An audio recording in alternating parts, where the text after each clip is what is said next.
Hello scientists, Caroline here. In our last few lessons, we've been learning all about Newton's laws. They tell us why some objects sit still while others move. And they tell us why some objects take more force to move than others. They also tell us why many of the fun things you may enjoy doing, like riding a skateboard or jumping on a trampoline, are possible. Today we're going to see some of Newton's laws in action and find out how physics can explain what we see happening in the world around us. In this video, I'll walk you through some of the activities in this lab, and you'll have a chance to try them on your own at home as we go.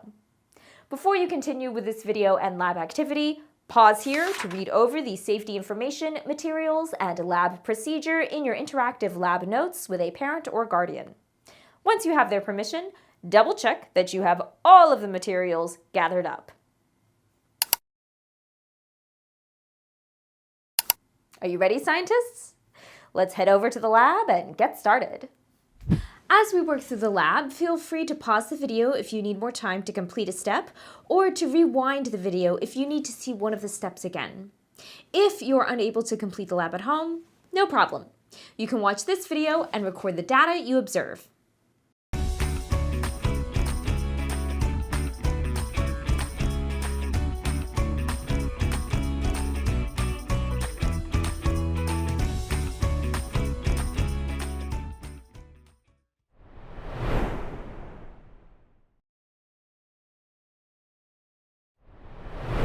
So I set up this little picnic spot here in the lab to have a break later, but I've decided I don't want the placemat after all.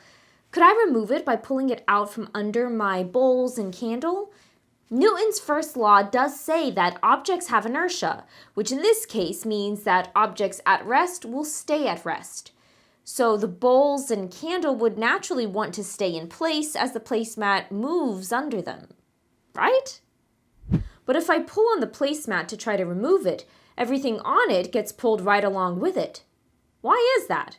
I'm not touching the bowl or candles at all. What force is holding these items to the placemat? Do you have a guess? Friction. The friction between the placemat and the items sitting on it means that my force is transferred to these items through the placemat. Is there a way that we could reduce the effect that friction has on our picnic items? Remember that friction is highest for objects sitting still and gradually lessens as objects move faster. We might be able to use this rule to our advantage. Let's try making it move faster.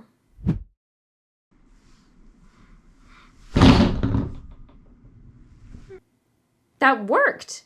When the placemat is pulled quickly, there isn't enough time for friction to build up, and with less friction present, the inertia of the objects on the placemat wins, and the objects stay in place. Now it's your turn, but the adults in your home would probably rather we didn't do science experiments with their breakable dishware. So, I've got a simpler version for you to try. Find a heavy glass or mug and place an index card on top of it. Then place a coin, such as a quarter, on top of the card. All three of our objects have inertia, which in this case will tend to keep them sitting still unless a force acts to change this. What will happen if you put a force on the index card that removes it from the glass? Will the coin be affected by this force, or will its own inertia keep it from moving? Pause the video for a moment and make a prediction about what will happen to the coin if the index card is quickly removed. Then go ahead and give it a try. Come back to the video once you have your result.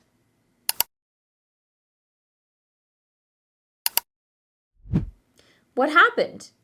Did your coin move with the card or stay put? Well, my coin definitely moved, but it moved down, not with the card. So inertia wins initially if the card moves fast enough to overcome friction. But then another pesky force intervenes: gravity. With no support underneath, the coin falls into the cup. Take a moment to record your observations in your lab notes. And remember that these examples both demonstrate Newton's first law of motion. It's all about inertia.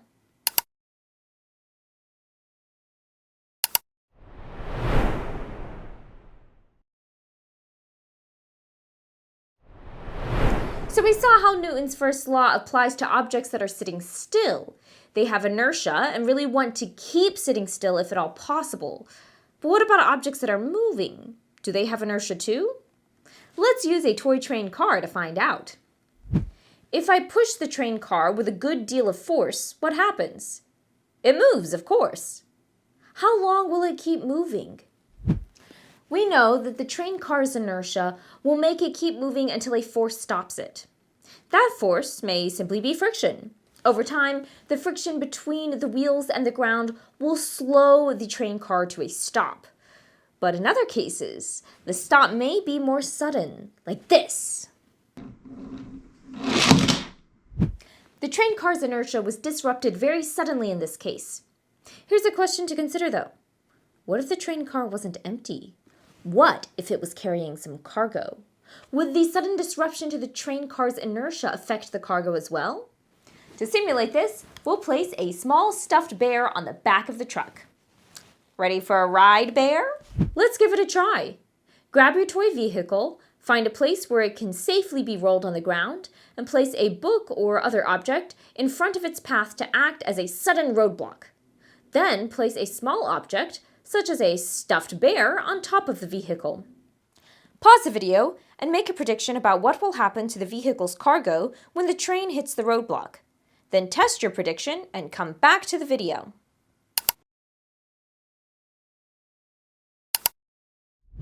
How did your test go? Mine was not such great news for the poor stuffed bear. Let's have a look.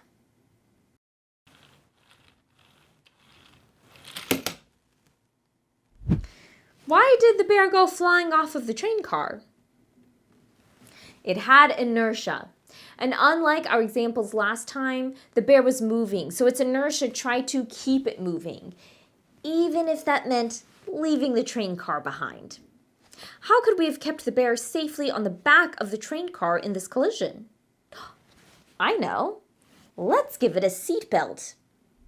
With your cargo object on the back of your vehicle, use a rubber band to secure the cargo. Make sure the rubber band doesn't interfere with the wheels. Try the experiment again and see if you get different results. Pause and come back when you're ready.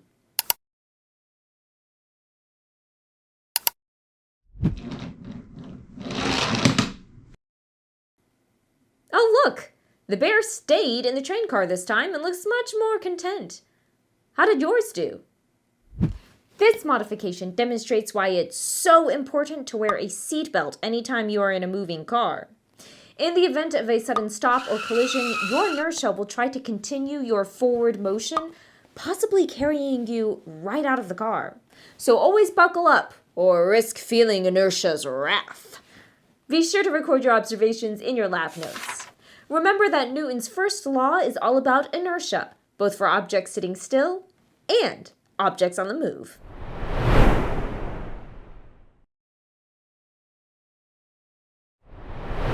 Let's do one more experiment together, demonstrating Newton's third law. Newton's third law is all about action and reaction forces. We know that these action and reaction forces can sometimes cause objects to move. Let's see if we can use this law of physics to propel a balloon down a track made of string. To set up this experiment, you'll need to tie one end of a piece of string to a stable location. Then thread a straw through the open end of the string and tie that end to another location at approximately the same height. This string represents the track that our balloon will travel on, and it will travel best if its track is straight and tight. Now, you need to inflate the balloon as much as you are able, but don't tie off the end. Instead, pinch the end closed with your fingers, and while holding it closed, use tape to attach the side of the balloon to the straw. Which way do you think the balloon will move? Pause the video and make a prediction. Then set up your experiment and test it. Come back to the video once you have your results.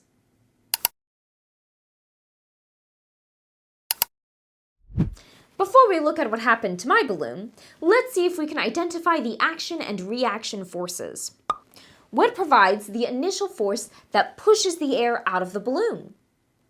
It's the balloon itself and the elasticity of its material. So that's our action force, the air being pushed out of the balloon to the left. What about the reaction force? If the balloon pushes on the air must push back on the balloon as it leaves, and this is our reaction force. Remember that reaction forces are always in the opposite direction, which is why the balloon is pushed to the right. Let's watch.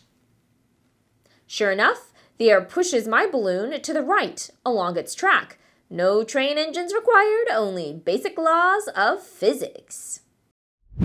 Action and reaction forces are the topic of Newton's third law, but how these forces work depends on Newton's second law, which relates force to mass and acceleration. Which part of our force pair had more mass, the air leaving the balloon or the balloon itself? In almost all cases, the balloon is more massive. What does that mean about its acceleration? We know they are both subjected to the same force, so the more massive balloon will accelerate more slowly than the air leaving it. But even with this slower acceleration, it can still move down its track.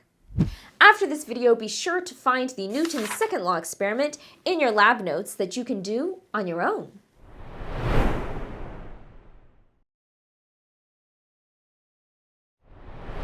Newton's laws predict the motion of objects, and this lab allowed us to observe these laws at work on objects right in our home. As we completed the experiments in the lab, we saw how inertia can keep objects sitting still, even when objects around or underneath them move. We also saw how inertia keeps moving objects in motion, even when they would likely prefer to stop.